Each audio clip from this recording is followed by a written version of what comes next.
Welcome back to Interpreting the Scares. That's right, we're back at it. A week in now on our month-long journey through the nightmares, once again with another film that I've never seen or heard about before. And this one's one that, while it didn't receive the biggest return from the box office, it has received a cult following since it came out in 1986.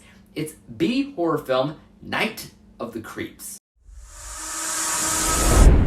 Night of the Creeps is a film that mixes the ideas and tropes of zombie, alien invasion, and slasher movies into one standalone film about a group of dead people that get reanimated when alien parasitic slugs use them as vessels to go around a sorority attacking young men and women. In short, alien killer zombies. Wow, what a film. You know, something that's really interesting about me is the fact that I haven't seen a ton of older B horror films. And while this is sort of making fun of those, it's also paying homage to them, and at the same time it's trying to make an honest attempt to be one itself.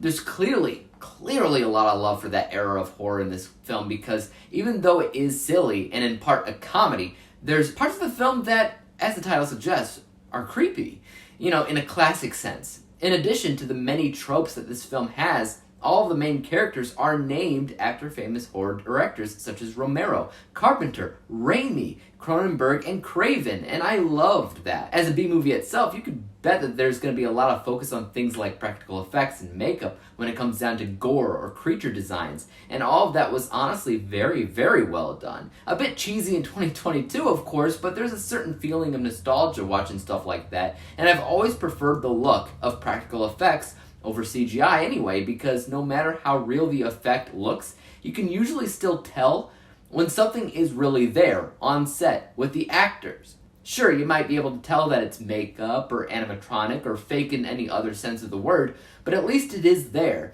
and something about that being tangible feels that much more authentic. And that's something that I definitely love about this era of filmmaking. Everything was practical because they had no other choice. For Night of the Creeps, it's great. Obviously, as I had mentioned, the film has received somewhat of a cult following status, and I can understand why.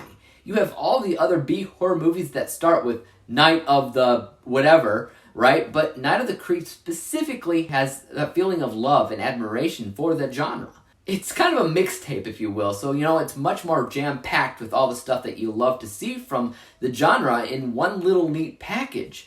Being a part of my Interpreting the Scares event seems to fit quite nicely, though it's not exactly scary per se, at least not in 2022. It's nostalgic, or fun, or funny at times, which I think is part of the point. However, B horror films were never really my forte. You know, there's a reason why I haven't seen a lot in my life.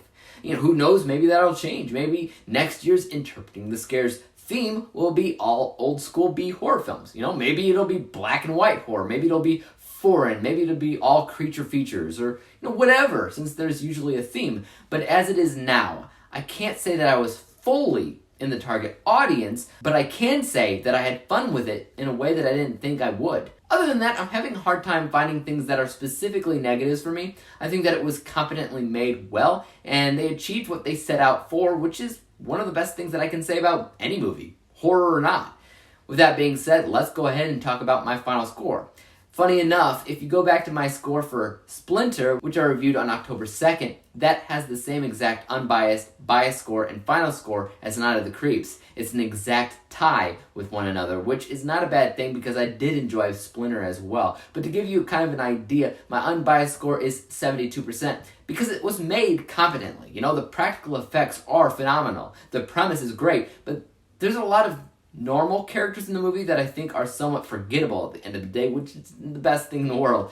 My bias score was a little bit higher at 78% because it really is just a fun horror comedy at the end of the day that I wouldn't mind rewatching at some point in my life later on down the road, but it's nothing insanely crazy that I need to see right away either. So when we combine those two scores together, 72 and 78, we wind up with a final score of 75% for Night of the Creeps. 75 out of 100 possible stars, or a letter grade of B. Again, an exact tie with Splinter. I cannot wait to see what the rest of the month has in store. But guys, have you seen Night of the Creeps? If so, let me know your thoughts about it in the comment section down below. And as always, you guys know what to do. Hit that likes, hit that subscribe button, hit the bell to be notified when I come out with my next review. Until then, peace out.